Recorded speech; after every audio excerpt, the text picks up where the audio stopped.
Muling binatikos ni President-elect Duterte ang hanay ng media sa kanyang talumpati sa Thanksgiving party sa Davao City kagabi. Dinepensa naman ng kanyang running mate noon na si Senador Alan Peter Cayetano ang mga naunang pahayag ni Duterte tungkol sa katiwalian sa media. Ang mainit na balita hatid ni Ian Cruz.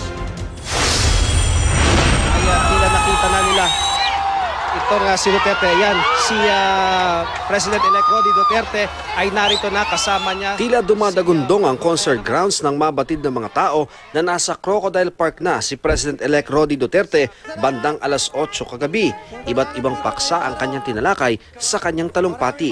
Kabilang na ang paglaban sa krimen, ilegal na droga at korupsyon. Pero hindi rin nakalagpas sa talumpati ni Duterte ang hanay ng media.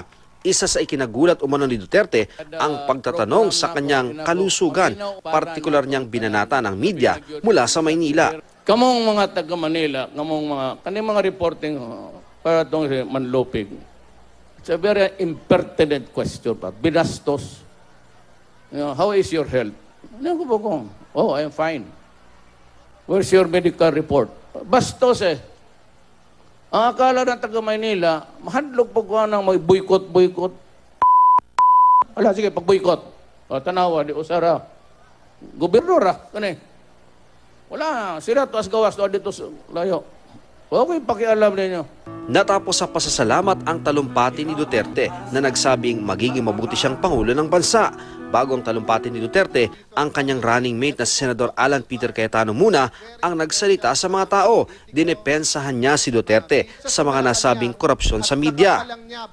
Meron naman daw talagang korupsyon sa hanay ng media tulad sa pribado at pampublikong sektor ng lipunan na nais baguhin ni Duterte. We elected a president who is not only intelligent, brilliant, but is also very strategic. Marami po pag nanonood sa TV, naiinis, nagagalit, nagkri-criticize kaagad. Pero hindi nila naiintindihan na may strategy po ang ating Pangulo para sa pagbabago. Tinanong po siya tungkol sa pagpatay ng mga media. None of us here ever excused murder.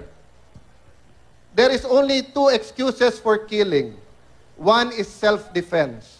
Nagbigay rin ng pahayag sa concert ang anak ni President-elect na si Sebastian Baste Duterte. Let us continue the revolution. Now is the time to move as a nation. We are talented. We are Filipinos and we are gifted. Gamito nato ang atong kakayahan para sa... Mula sa Davao City, Ian Cruz, GMA News.